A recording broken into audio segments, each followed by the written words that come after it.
Ce thème a pour compétence de base l'organisation des activités d'une cellule de base et d'encadrement d'une école. Il s'articule autour de deux activités. La première porte sur la présentation d'une cellule de base de la formation et de l'encadrement, et la deuxième porte sur l'exploitation d'un outil de formation.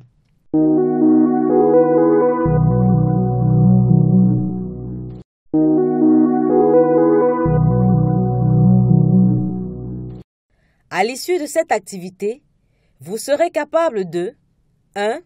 Définir les concepts cellules de base, formation, encadrement, cellules de base de la formation et d'encadrement, unité pédagogique, leçon démonstration, visite d'encadrement, plage horaire. 2. Donner la structure et le fonctionnement d'une cellule de base. 3. Donner l'importance d'une cellule de base. 4. Relever les difficultés rencontrées dans une cellule de base. 5. Proposer les solutions de remédiation à ces difficultés. 6. Sensibiliser vos collègues sur l'implantation d'une cellule de base à l'école.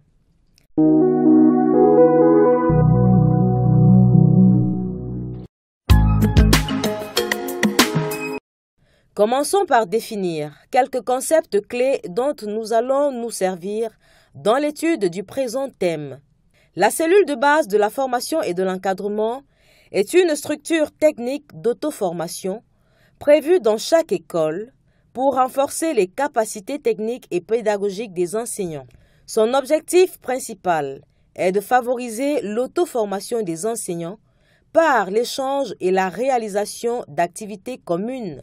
Les enseignants y approfondissent et étendent leurs connaissances et compétences pédagogiques.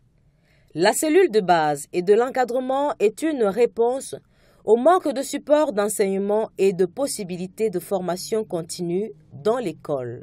La formation, autre terme que nous allons grandement utiliser, est dans notre contexte un enseignement destiné à donner à une personne ou un groupe les connaissances théoriques et pratiques nécessaires à l'exercice d'un métier ou d'une activité.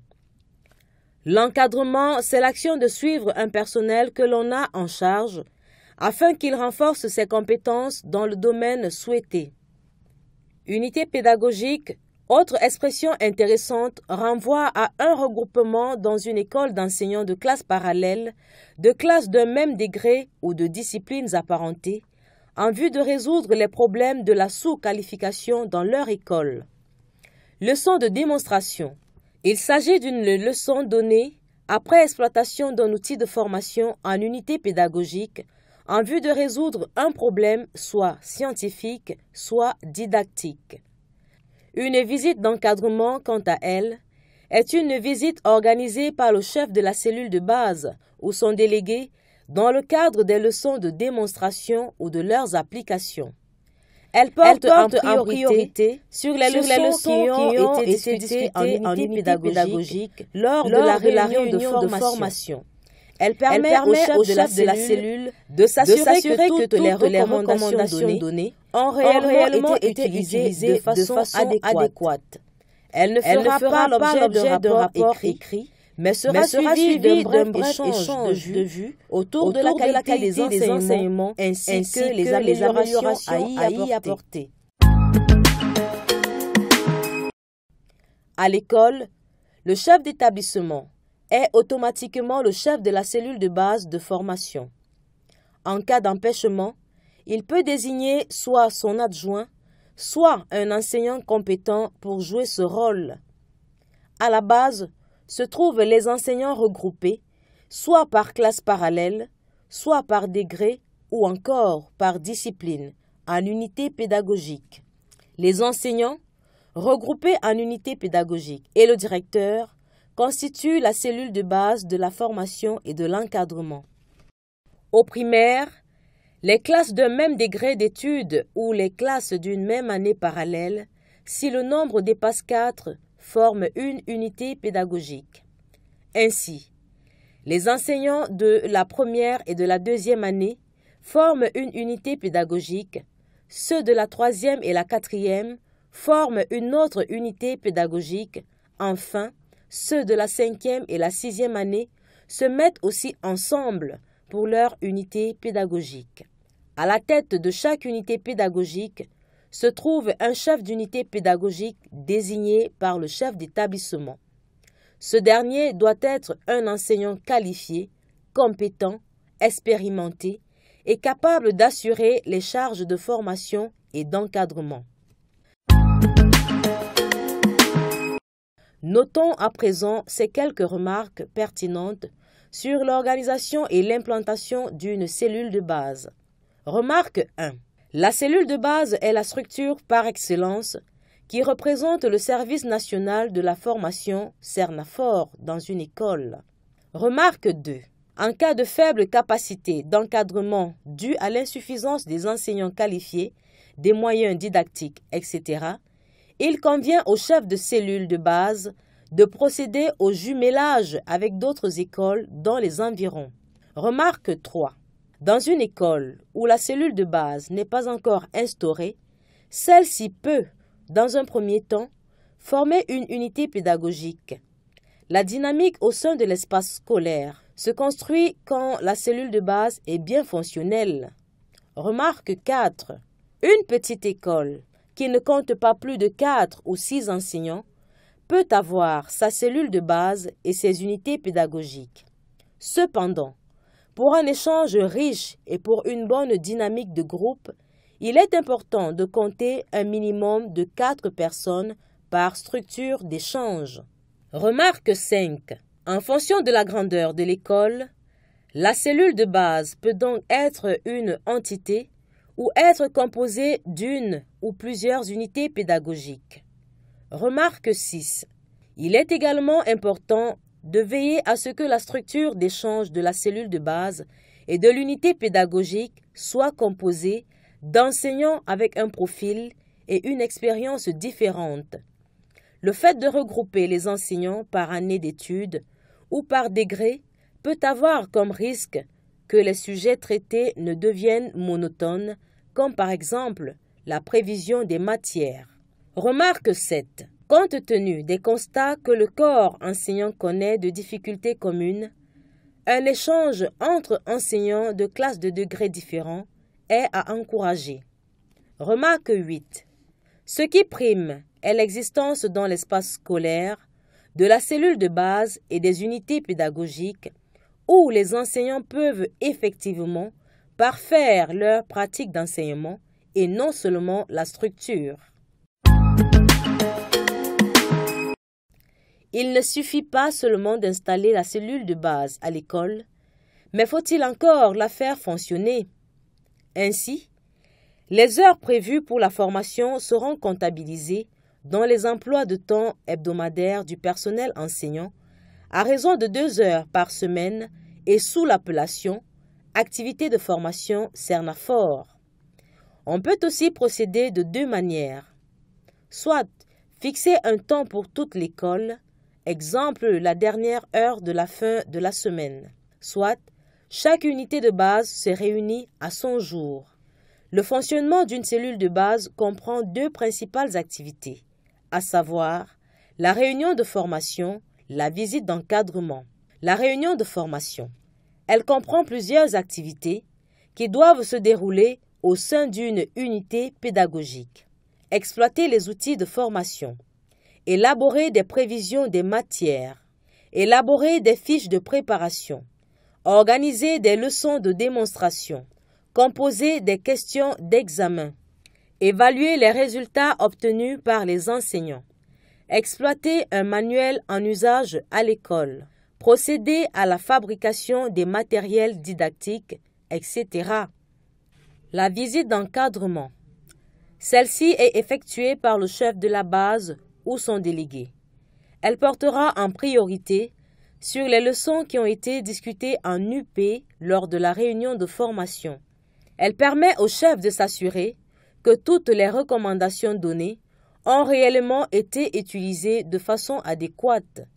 Elle ne fera pas l'objet d'un rapport écrit, mais sera suivie d'un bref échange de vues autour de la qualité des enseignants ainsi que les améliorations à y apporter.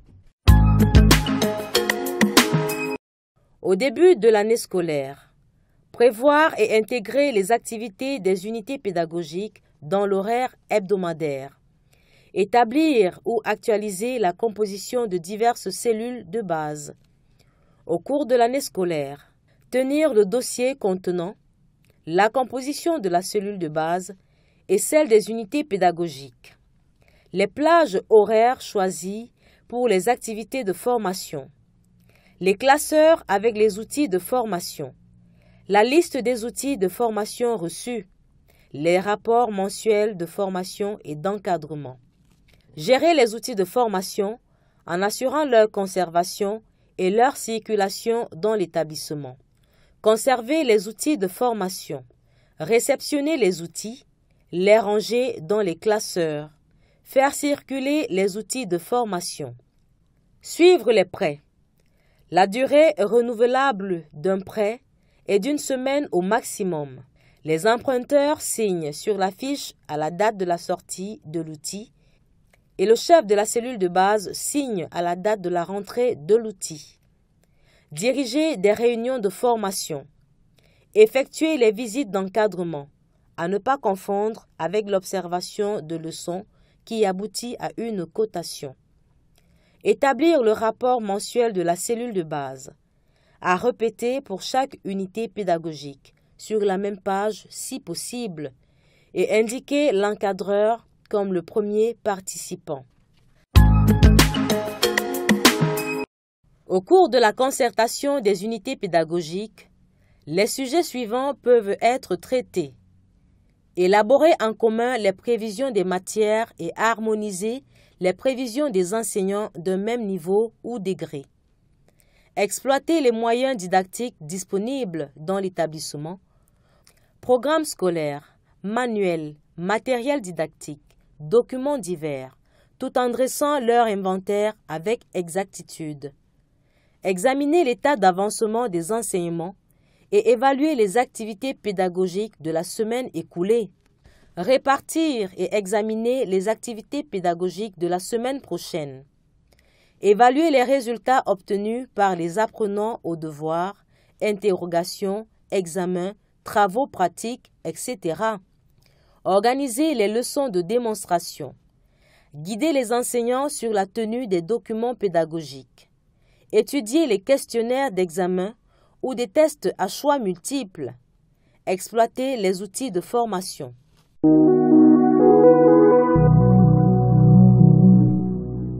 Exercice de contrôle et d'évaluation. Afin de vous assurer que vous avez bien assimilé la matière, voici quelques exercices auxquels nous vous demandons de vous soumettre dans votre cahier d'exercices. Exercice 1. Définissez les concepts formation, encadrement, cellule de base de la formation et de l'encadrement, unité pédagogique, leçon de démonstration, visite d'encadrement, plage horaire.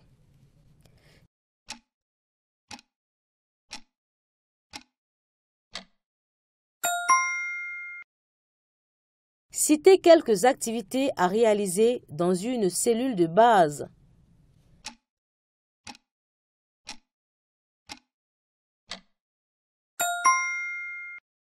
Exercice 2. Décrivez la structure de la cellule de base.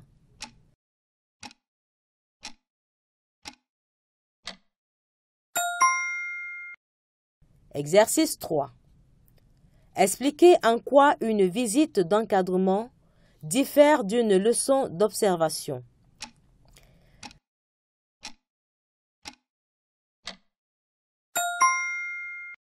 Montrez l'importance des activités de la cellule de base dans votre école.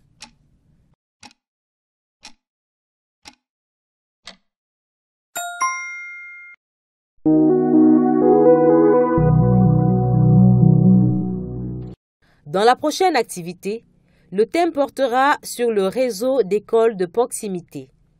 Mais avant, afin de compléter vos connaissances sur la cellule de base, nous vous invitons à consulter les ressources supplémentaires suivantes.